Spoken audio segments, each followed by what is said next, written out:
Kila mwaka ifikapo mwezi Juni, mataifa mbalimbali barani Afrika huadhimisha siku ya mtoto wa Afrika, siku maalum inayolenga kutafakari haki, ustawi na maendeleo ya watoto wa Afrika, pamoja na kukumbuka mchango na mapambano ya watoto waliodai haki yao ya kupata elimu nchini Afrika Kusini mwaka 1976 katika tukio maarufu la maandamano ya Soweto.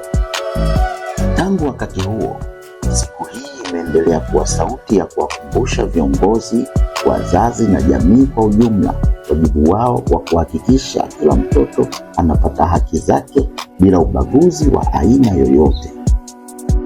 Katika kuendeleza dhamira hiyo, tarehe 13 Juni mwaka 2026, shirika la Mpakani Tunaweza Organization ambao wanalea pia watoto wenye matatizo ya ubongo walitembelewa na halmashauri ya manispaa ya Ubungo pamoja na wadau mbalimbali wa asasi za kiraia katika ziara maalum katika kituo hiko kinacholea watoto wenye mtindio wa ubongo kilichopo kata ya Kwembe. Ujumbe wao uliongozwa na mheshimiwa diwani wa kata ya Kwembe ambaye pia alikuwa mgeni rasmi katika tukio hilo lililolenga kuadhimisha siku ya mtoto wa Afrika kwa namna ya kipekee. Katika mazingira yaliyojaa upendo na mshikamano, wageni hao walipata fursa ya kukutana na watoto wao, kuzungumza na walezi wao, kula nao chakula pamoja na kukabidhi zawadi mbalimbali zilizolenga kuleta faraja kwa watoto pamoja na familia zinazowatunza kila siku. Licha ya tabasamu lililoonekana nyusoni mwa watoto hao wakati wa tukio hilo, simulizi za maisha ya kila siku kutoka kwa wazazi na walezi wao zilionyesha ukubwa wa changamoto wanazokutana nazo. Wengi wao ni kina mama wanaobeba jukumu kubwa la malezi, huku wakikabiliwa na unyanyapaa, kutengwa na wakati mwingine kukosa msaada kutoka kwa watu wa karibu. Akizungumza katika tukio hilo, mkurugenzi wa kituo hicho, Bi Asia Omari, alisema kuwa tunatetea haki za binadamu kwa mtoto ambaye ni mlemavu asioweza kusema. Halmashauri ya manispaa ya Ubungo, nadhani huwa tunakuwa na uchechemuzi mzuri sana katika manispaa yetu. Si viongozi wetu na marafiki zetu sana tu. Bosi wangu wa Malosha, kwa ni serikali yetu, Darama yuko hapa, diwani wetu yupo na wadau wengine wa maendeleo. Hili swala ni gumu sana. Ni gumu sana. Unaweza hapa kina mama wanajua kushona cherehani, wanajua kushona nguo, wanajua kutengeneza sabuni za kuogea, wanajua kutengeneza sabuni za kufulia, wanajua yani wana ujasiriamali wa kutosha. Anaaminikaje mtaani? Kuuza maandazi unaonekana kwamba wewe ni mchawi. Kwa maana yale maandazi ukiona mtoto, maana mtoto itabidi ili ufanye biashara itabidi umfungie ndani. Ikitokea shoti ya umeme, maana unapoteza maisha. Ikitokea ukutana na ale macho, wewe ni mkatili wa kijinsia, si ndio Ukitokana na sema ujata, maana wewe ni muuaji, si ndio? Huyu mwanamke ni binadamu aina gani? Mimi nitolee mfano. Mimi ni mwanzilishi hapa na miaka karibu 17. Kasi na miaka 17. Lakini kuna kipindi nilipojifungua mwanangu yule pale, kati ya watoto hapo wote ndo mkubwa. Nilikaa miaka 7 nyumbani sijakanya kabisa. Kwa sababu nikifika nyumbani, cha kwanza naanzia Magufuli stand. Yaani kipindi kile ilikuwa ni Ubungo. Ukiingia kwenye city, maana yake mtoto anaposhtuka ule mkakamao yale degedege ile, mtu anakupisha city. Yaani maana yake anaona kwamba kama kitu cha ajabu. Tunaelewa vizuri. Ilitakiwa yeye ndo au wa kwanza kukusaidia, lakini anakuona bora niondoke ubaki mwenyewe na zoezi lako. Hilo la kwanza. La pili, unapofika kule manake badala ya kufika kwa familia wakupokea vizuri azifu kwamba una changamoto, lakini wao pia wanaona kaka sasa hili swala hili naona kama linamfaa yeye mwenyewe. Manake hamna anaweza kumbeba, anaweza manake ni sawa sawa na kubaki naye hapa. Sasa unaona kama una umuhimu gani kwa nini? Kwa hiyo unaona kama ni bora umlee mtoto wako kwenye mapenzi ambayo kwamba si ya maumivu ya nje. Utafute lishe, umtafutie mwanao namna anaweza kutibiwa, kwa sababu mtoto mwenye makaka, kama kuna mtoto ambaye anakakamaa hapa, maana ana malezi magumu kuliko aliyomaliza makakamaa, kwa sababu dozi yake kwa mwezi ni 360.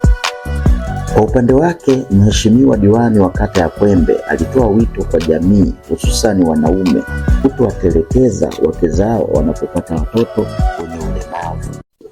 Lakini pia niwapongeze watoto hawa na kuwaomba watu wote, watoto hawa ni wa kwetu, na watoto hawa niliongea siku ile pale juu, iwe ni funzo pia kwa sisi vijana na wanaume tulioko hapa ndani. Watoto hawa baba zao wamewatelekeza, wanasema hiki sio kizazi chao. Sasa iwe funzo kwetu. Mimi kila nikiingia hapa huwa machozi yanataka kunitoka, lakini huwa naomba nguvu na subira sana. Tuna binti yetu hapa anaitwa Clarita. Huyu Clarita yeye kila anakoenda anasema yeye ni mtoto wa diwani wa Kwembe. Mimi kwangu napata faraja. Alikuwa na birthday yake, yuko na mama yake, alikuwa na birthday yake, lakini akasema diwani, naomba birthday yangu kwa mara ya kwanza unifanyie. Nilienda na watu pale kwa kumsurprise. Alilia, hakuamini kwamba unaweza kumbe kiongozi akafika huku chini. Lakini mama yake naye anapitia changamoto hivyo hivyo. Mzee alikimbia mazima kwamba hiki sio kizazi chetu. Kwa hiyo niwasihi kwanza, hizi ni damu zetu na hiki ni kizazi chetu. Siku ya mtoto wa Afrika inapotukumbusha wajibu wetu kwa watoto wote. Tukio hili la Mpakani Tunaweza Organization na halmashauri ya Ubungo na wadau mbalimbali wa maendeleo ya kwa mfano wa namna jamii inaweza kuleta mabadiliko ya matendo ya huruma, mshikamano na upendo. Kwa hiyo tuko ndani ya sherehe hii, tunafurahia kuona kumbukizi hii ya siku ya mtoto wa Afrika. Maana tukisema watoto wa Afrika, hata wewe na mimi mtu mzima ni mtoto wa nani? Mtoto wa Afrika. Sisi wote tunaona raha kuitwa watoto wa Afrika. Niwatie tu moyo kwamba hakuna jambo lote linaloshindikana kwa Mungu. Kwa hiyo tusitoke nje ya kusudi la Mungu. Ikifika Kwembe na imani itakupia nafika hapa. Kwa hiyo tuko pamoja. Na tuweza kuambia kina mama, hongereni sana. Mlikuwa mna uwezo wa kuwatupa na nyinyi hawa watoto kuendelea na maisha. Tunawaona wengi tunatupa watoto na wanaendelea na mambo. Mungu awabariki sana. Tumesikia mizungumzo mengi vingi sana, lakini tunatakiwa haya tuyaishi ya maneno. Hata kama siku ulitoka mwenyewe ukasema mimi na kiwango moja askari, ngoja nipeleke, ukaja hapa ukamwambia bwana dada si hii hapa, ukamwekea kuondoka zako, ulikuwa wewe na yeye, hakuna mwingine alishuhudia, basi jua Mungu ameiona hiyo na ameandika, kwa sababu Mungu anatuambia utakachokifanya kidogo kiasi gani, siku hiyo utakwenda kukikuta. Faman ya'mal mithqala dharrati khairan yara wa man ya'mal mithqala dharratin sharran yara. Mwanamke mwenye malezi magumu, hata baba mwenye malezi magumu akiwezeshana kwa nini? Tunasema tukiwezeshana haya. Wilaya ya Ubungo kwa kushirikiana na halmashauri ya manispaa ya Ubungo, idara ya maendeleo ya jamii pamoja na wizara pamoja na diwani na idara zake zote, tukiwezeshana tunaweza. Wanawake tukiwezeshana tunaweza. Kina Samia tukiwezeshana tunaweza. Tukiwezeshana tunaweza. Vijana tukiwezeshana tunaweza. Yote ni matunda, embe dodo, papai, matikiti maji, yote ni matunda, yote ni matunda.